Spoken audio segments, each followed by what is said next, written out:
நான் இதுக்கு முன்னாடி குடியிருந்த வீட்டில் வந்து ஒரு ஷூட்டிங் சம்மந்தமாக ஒரு வீடியோ ஒன்று நாங்கள் எடுக்க வேண்டி வந்தது. ஸோ நான் வெளியூரில் இருந்தப்ப ஷூட்டிங்காக எடுத்த வீடியோ அது. அந்த வீடியோ வந்து தேவையில்லாமல் வேற டேக் பண்ணி அவதூறு பரப்புற விதமாக யாரோ பரப்பியிருக்காங்க. ஸோ அது விஷயமா கம்ப்ளைண்ட் கொடுக்கறதுக்கு தான் ஸ்டேஷனுக்கு வந்திருக்கேன்.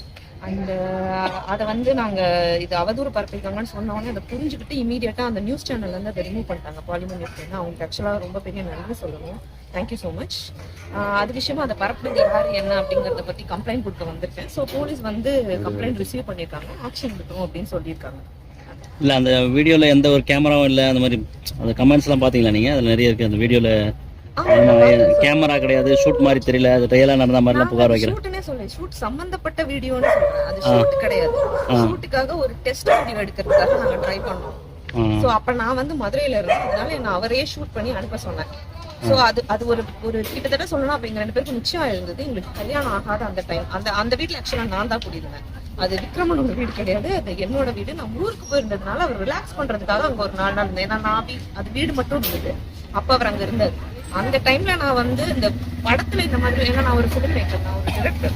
ஸோ என் படத்துல அவர் ஒர்க் பண்றது இருந்தது. அதுக்காக படத்துக்காக இந்த மாதிரி ஒன்று பண்ணணும்னு சொன்னேன்.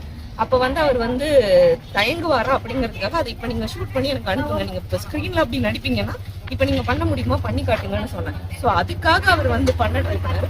நான் சும்மா விளையாட்டா சொன்ன விஷயம், அப்படியே கீழே போங்க அப்படின்னு சொல்லி சும்மா சொன்னேன். அது போன உடனே உங்களுக்கு தெரியும்ல, நம்ம சமூகத்துல வந்து ஒரு ஆண் வந்து அந்த மாதிரி வந்த உடனே இமீடியட்டா உடனே உங்களை டிரான்ஸ்ஜெண்டர் நினைச்சுப்பாங்க. அப்படி நினைச்சு அடுத்த செகண்ட் டிரான்ஸ்ஜெண்டரா தான் இவன் திருடுவான், இவன் பிரச்சனை பண்ணுவான்னு நினைச்சு உடனே எந்த கேள்வியுமே கேட்காம அவங்க மேல வந்து ஹாரஸ் பண்றது, வயலண்ட் ஆக்ட் இதெல்லாம் வந்து செய்ய ஆரம்பிச்சாங்க.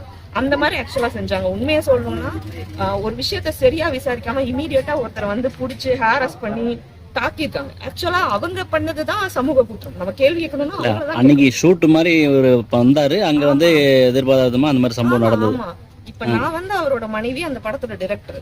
சோ எனக்கு இந்த விஷயம் நடந்த உடனே இமீடியட்டா எனக்கு தெரிஞ்சிருச்சு. நாங்க இமீடியட்டா போய் அந்த மெயின்டெனன்ஸ்ல நான் ஊர்ல இருந்து வந்த உடனே போய் அவங்கள பார்த்து பேசி இது என்ன ஏதுன்னு கேட்டு விளக்கமும் கொடுத்து முடிச்சிட்டோம். அது எல்லா பிரச்சனையும் அங்கேயே சால்வ் ஆயிடுச்சு. இது நடந்து இப்ப 6-7 மாசத்துக்கு மேல ஆயிடுச்சு. நாங்க இப்ப அந்த வீட்டுல குடியும் இல்லை, நாங்க வேற வீடு பாதிட்டோம். இப்ப வந்து சம்பந்தமே இல்லாம இதை வந்து பிரச்சனை ஆக்கிருக்காங்க. இதை பிரச்சனை ஆக்குனவங்க யாருன்னு கூட எனக்கு தெரியல. கேள்விப்பட்டது அது வேற ஒருத்தங்க ஆக்குனாங்கன்னு கேள்விப்பட்டிருக்கேன். அந்த பர்டிகுலர் நபர் வந்து யாருன்னே எனக்கு தெரியல. அவங்கள முன்ன பின்ன நான் பார்த்ததும் கிடையாது, அவருமே பார்த்தது கிடையாது. எதுக்காக தேவையில்லாம ஒரு பிரச்சனை பண்றாங்கன்னு தெரியல. நான் விசாரிச்ச வரைக்கும் நாங்க அங்க இருந்து காலி பண்ணிட்டு வந்தப்புறம் தான் இவங்க அங்க குடியே போயிருக்காங்க. அவங்க அந்த நிர்வாகத்தின் மேல ஒரு கம்ப்ளைண்ட் கொடுத்திருக்காங்க.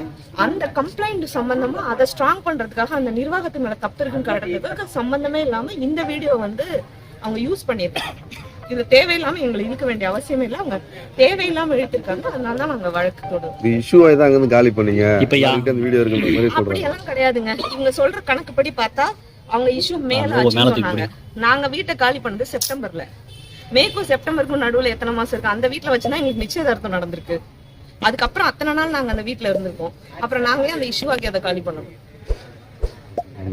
இப்ப புகார் யார் மேல மேடம் கொடுத்துருக்கீங்க? புகார் யார் மேல? அது நான் இப்போ ரிவீல் பண்ண முடியாதுங்க. அந்த வீடியோவை யாரு பரப்புனாங்களோ அவங்க மேல. பர்டிகுலரா யார் என்னன்றது உங்களுக்கு தெரியாது? கண்டுபிடிக்க சொல்லியிருக்கோம். பட் எனக்கு ஒரு ஆள் மேல இருக்கு, ஆனா அதை நான் உறுதியா தெரியாம மீடியால சொல்ல முடியாது இல்லைங்களா? அதனால நான் எந்த பேரும் குறிப்பிட விரும்பல. இப்ப அந்த பில்டிங்ல இருக்காங்க புகார் கொடுத்தாங்களா, அவங்க சம்பவம் அவங்க தான் கொடுத்துருப்பாங்கன்ற ஒரு யுகத்துல இருக்கு. அந்த பிரச்சனையை எழுப்பினவங்க தான் அந்த பிரச்சனையை எழுப்பினவங்க தான் இந்த பிரச்சனையை. ஆமா, அப்படிதான் யூகிக்கிறேன். அந்த சம்பவம் எங்க நடந்தது? இதுக்கப்புறம் சம்பவம் எங்க நடந்தது? அந்த அடுக்கு ஐயப்பன் தாங்க. அங்க ஸ்டேஷனுக்கு போயிருக்கேன், அங்க கம்ப்ளைண்ட் கொடுக்கல. ஏன்னா இப்ப நாங்க வந்து வேற ஒரு ஏரியா, நாங்க வானகரத்துல குடி இருக்கிறதுனால இந்த லிமிட்ல கொடுக்க வந்திருக்கோம், அவ்வளவுதான். அங்க ஜூரிஸ்டிக்ஷன் இல்ல, அதனால இங்க ஓகேவா. இப்ப சமூக வலைதளத்துல சும்மா அதிகமா தாக்கு இருக்கு, அது சம்பந்தம் என்ன சொல்ல வருவீங்க? இது உண்மையா இருந்தாதான் அது சம்பந்தமா நம்ம வந்து ஃபீல் பண்ணணும். ஒரு நியூஸ் வந்தோம்னா அது உண்மையா பொய்யான்ற ஒரு எந்த ஒரு ஆதாரமும் இல்லாம அதை பத்தி அலசி ஆராயமா வந்து வேற வேலை இல்லாம கமெண்ட் பண்ணிட்டு இருக்காங்க. அதுக்கு நம்ம பதில் சொல்றதுக்கு ஒண்ணும் இல்லை.